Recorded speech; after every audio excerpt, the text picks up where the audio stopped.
اور حضور کا مقام کیا ہے؟ جب یہ مبارک گھڑی آئی ہے، میرے آقا کریم صلی اللہ علیہ وسلم حضرت ام ہانی کے گھر میں تشریف فرما تھے۔ جو لوگ حرم شریف میں گئے ہیں، یہ جو حرم مکی ہے، یہاں پر آج بھی ترکوں نے وہ ستون چھوڑا ہے جہاں ایک کنڈی کا نشان موجود ہے۔ یہ وہ جگہ ہے جو حضرت ام ہانی کا گھر تھا۔ کیونکہ حرم شریف کی توسیع ہو گئی بہت زیادہ، تو وہ ساری عمارتیں حرم شریف کا حصہ بن گئی، تو انہوں نے وہ نشان چھوڑا ہے جہاں حضرت ام ہانی کے گھر کے دروازے کی کنڈی تھی، تو ترکوں نے ستون کے اوپر ایک کنڈی کا نشان چھوڑ دیا ہے کہ یہ وہ جگہ ہے کہ شب معراج حضور اس گھر میں آرام فرما رہے تھے۔ اور وہاں سے حضور مسجد حرام میں تشریف لائے، اور یہاں سے پھر حضور نے سفر فرمایا۔ جبریل امی آئے ہیں اس رات، اور کس شان کے ساتھ آئے ہیں کہ سر پہ جو ہے وہ نورانی تاج پہنا ہوا ہے۔ آپ اگر دھیان سے سن رہے ہو، عرض کی مولا آپ کے تو محبوب سو رہے ہیں، میں جگاؤں کیسے؟ کیا آواز چاہیے؟ آواز بھی نہیں دینی؟ کیا کسی جسم کے حصے کو حرکت دے دوں؟ حرکت بھی نہیں دے سکتے۔ کیا دروازے پہ دستک دوں؟ آپ یہ بھی نہیں کر سکتے۔ کیسے جگاؤں؟ قبلہ قدمیہ، میرے محبوب کے قدموں کو بوسہ دے۔ آپ دھیان سے سن رہے ہیں، یہاں قدمیہ کا لفظ ہے، تسنیہ کا لفظ۔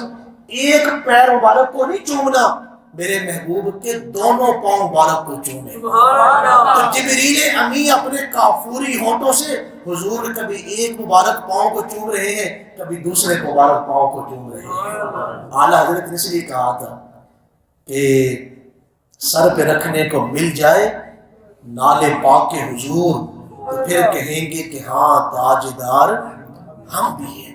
یہ تو حضرت جبریل کا ایک عظیم مقام ہے کہ انہیں یہ سعادتیں حاصل ہو رہی ہیں کہ وہ حضور کے قدمین کو بوسہ دے رہے ہیں، دونوں قدمین شریفین کو چوم رہے ہیں۔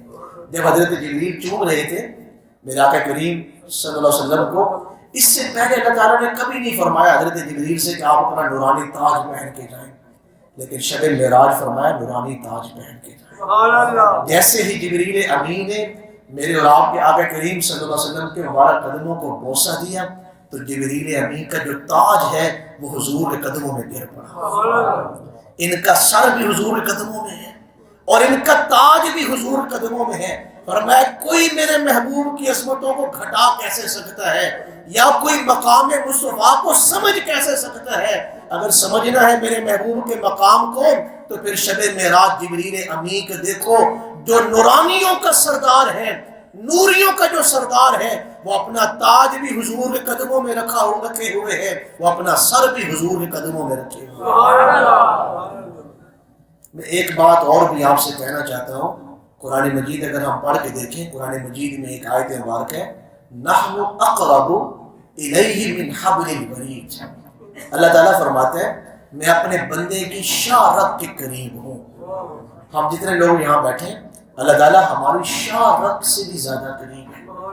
جب اللہ تعالیٰ بندے کی شاہ رگ سے زیادہ قریب ہے، یہ عام بندوں کی میں بات کر رہا ہوں، تو پھر وہ ذات ہمارے آقا کریم صلی اللہ علیہ وسلم کے کتنے قریب ہوگی؟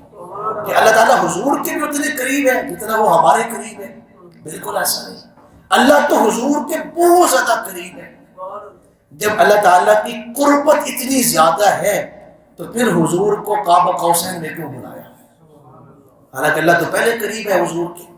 اور اگر اللہ تعالیٰ نے کلام کرنا تھا میرے محبوب سے، اللہ تعالیٰ قرآن مجید کے ذریعے سے پہلے بھی ہم کلام ہو رہا ہے، قرآن مجید کا نزول سینہ مصطفیٰ پہ ہو رہا ہے، تو پھر اللہ تعالیٰ نے حضور کو کیوں بلایا، عرشوں کی سیر کیوں کرائی، اور پھر اودنا کی قربتوں میں حضور کو کیوں بلوایا گیا؟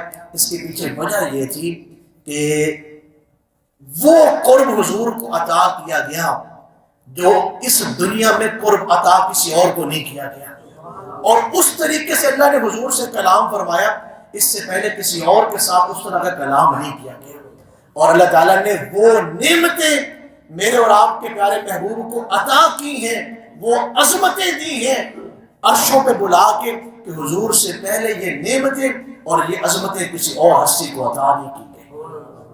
قرآن مجید کو اللہ تعالیٰ نے یہاں جو بیان فرمایا، میں اس میں ایک چیز اور بھی آپ تک پہنچانا چاہتا ہوں یہاں معراج کو کہاں سے شروع کیا گیا؟ بیت اللہ شریف سے، مسجد حرام سے.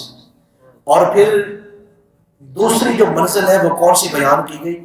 مسجد اقصی. مسجد حرام سے مسجد اقصی کی طرف.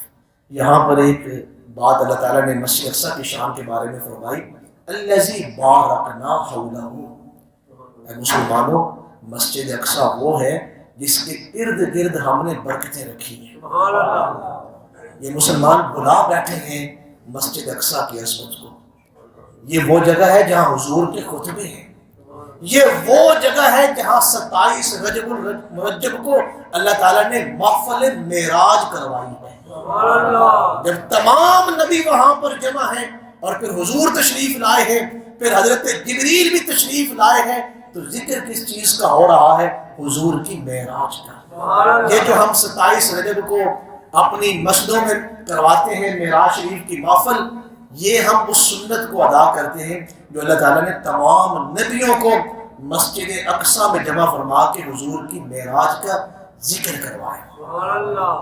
مسجد اقصی مسلمانوں کے لیے اتنی اہم کیوں ہونی چاہیے؟ آپ اندازہ کر سکتے ہیں کہ پوری دنیا کا جو کفر ہے، چاہے وہ یہودی ہو یا وہ عیسائی ہو، وہ اس وقت متفق ہو کے اتحاد کے ساتھ وہ مسجد اقصی پر قابض ہونے کی کوشش کر رہے ہیں.